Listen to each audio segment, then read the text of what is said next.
Bismillahirrahmanirrahim. Assalamualaikum warahmatullahi wabarakatuh. Sebelumnya perkenalkan, nama saya Selsa Sabila Riyadin dengan NIM 230110028. Izin melakukan instruksi. Baik, di sini saya akan melakukan pembacaan EKG normal. Pertama kita pastikan terdapat adanya identitas pasien yang terdiri dari nama.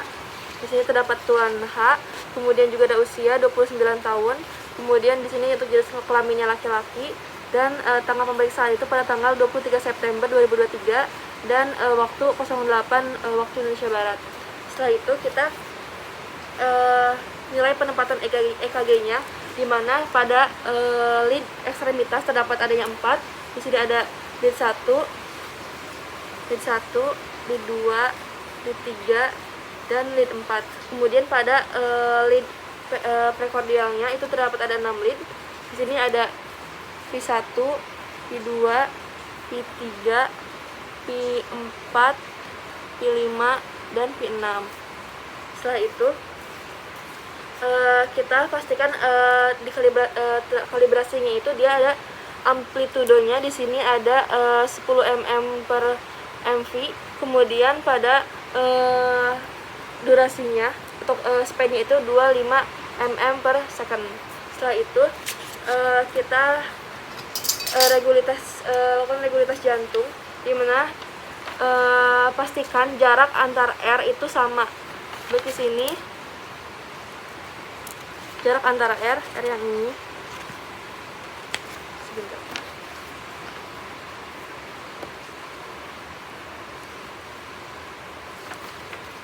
Jarak antar R-nya sama. Nah, jika jarak antar R-nya sama, kita bisa tulis dengan reguler. Jika antar R-nya dia tidak ada yang jaraknya ada yang tidak sama, maka kita bisa tuliskan dengan kalimat irregular. Setelah itu kita lakukan frekuensi denyut jantung dengan menghitung kotaknya, dimana di sini terdapat adanya hitung antar jarak per R-nya, dimana di sini terdapat 22, dimana jika kita menghitung untuk kotak yang besar itu bisa dibagikan 300, tapi kalau misalkan kita menghitung kotak kecil itu bisa dibagikan dengan 1500. Namun di sini kita menghitung dengan kotak kecil, dimana hasilnya 68 kali per menit. Kemudian kita lakukan pemeriksaan pada irama jantung dengan melihat gelombangnya, dimana di sini terdapat adanya gelombang P, gelombang P, sebentar, gelombang P, Q, R, S. Baik, di sini terdapat gelombang P itu yaitu gelombang pertama awal munculnya gelombang, kemudian nanti gelombang Q di sini, kemudian gelombang R dan gelombang S. Nah, pastikan gelombang P ini dia di pertama gelombang awal, kemudian diikuti oleh gelombang Q, R, S, kemudian yang terakhir itu ada gelombang T. Setelah itu kita cek pada gelombang P, di mana gelombang P di sini, gelombang P di sini itu dia monofasik, di mana dia ini gelombangnya seperti gunung. Jika dia ada gelombangnya ada yang ke bawah atau seperti lembah, itu bisa kita sebutkan bifasik. Setelah itu untuk konfigurasinya di sini positif. Untuk di sini positif karena dia ke arah atas. Jadi gelombangnya ke arah atas, di mana itu menentukan positif. Jika ada gelombang yang ke bawah itu menandakan adanya gelombang negatif. Setelah itu lihat dari durasinya, dimana durasinya ini yang seperti dijelaskan di awal itu ada durasinya dia 25 mm per mV, kemudian untuk amplitude dia 10 mm per per mV. Setelah itu kita cek pada interval PR-nya, di mana dihitung dari gelombang awal yaitu P ke Q, kemudian ke R, kemudian ke S dan ke T, di mana kita dihitung dari gelombang P sampai ke gelombang Q. Berarti dari sini ke sini karena ini gelombang Q, dimana hasilnya terdapat adanya 4 kotak kecil, dimana tadi dikalikan dengan 0,04 hasilnya 0,16 detik. Kemudian kita cek pada morfologi gelombang. Di sini kita gelombang QRS, dimana nanti gelombang Q-nya kita cek untuk gelombang Q-nya itu kurang, normalnya ini dia kurang dari 0,1 mV. Kemudian kita lihat dari gelombang R-nya. Di sini gelombang R-nya progresif karena garisnya dari yang kecil ke yang besar. Kemudian untuk kita cek pada amplitude gelombang QRS-nya. Baik, di sini kita cek dulu dari gelombang lead ekstremitas. Di sini begini 1 2 3 4, di mana gelombang R-nya kita cek, di mana di sini terdapat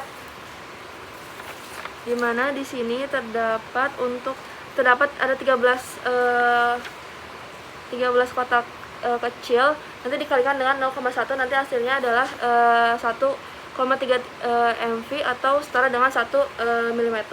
Kemudian untuk prekordialnya kita cek dari yang V nih, V1, V2, V3, dan V4 sampai V6 itu antar R-nya, jarak antar R itu hasilnya 16 kotak kecil, nanti dikalikan dengan 0,1, nanti hasilnya itu 1,6 mV atau 16 mm.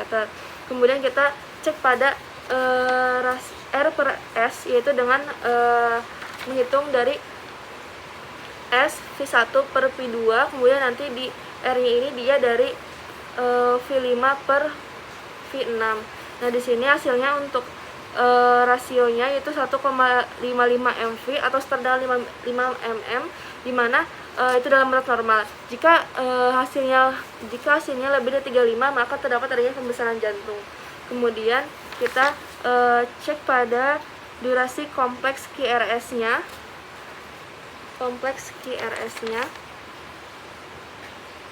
Dimana di sini dapatkan adanya 0,8 detik atau 0,8 detik hasil dari 2 kali 0,4.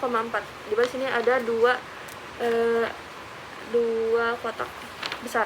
Setelah itu kita lihat dari aksis jantungnya, itu dilihat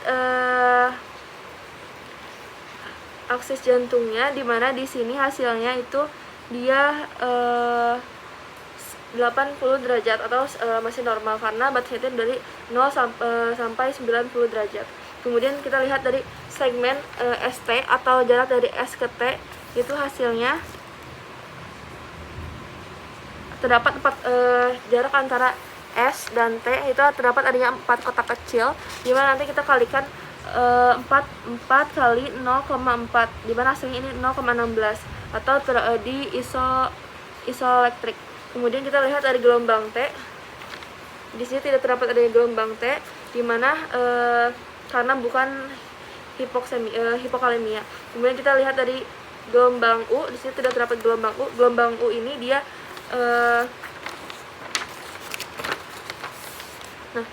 gelombang T itu yang setelah munculnya gelombang S, dia akan ada seperti gunung di sini, itu gelombang menandakan gelombang T.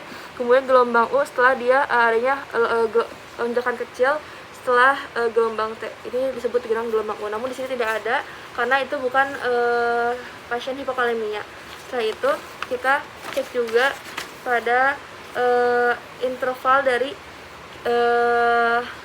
XT, dimana dengan menjumlahkan antar XT per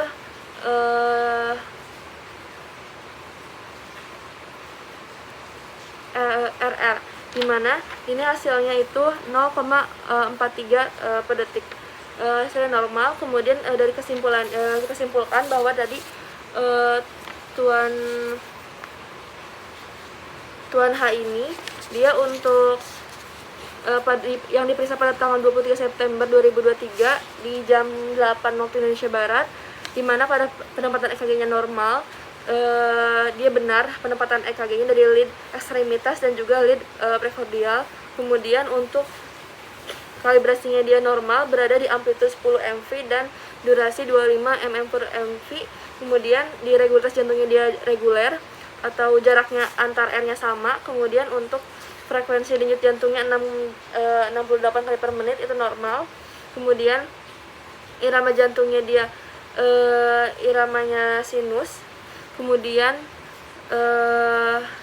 kita lihat dari gelombang V-nya juga dia baik, tidak ada baik. Kemudian untuk intervalnya ini dia terdapat di 0,16 detik, itu normal.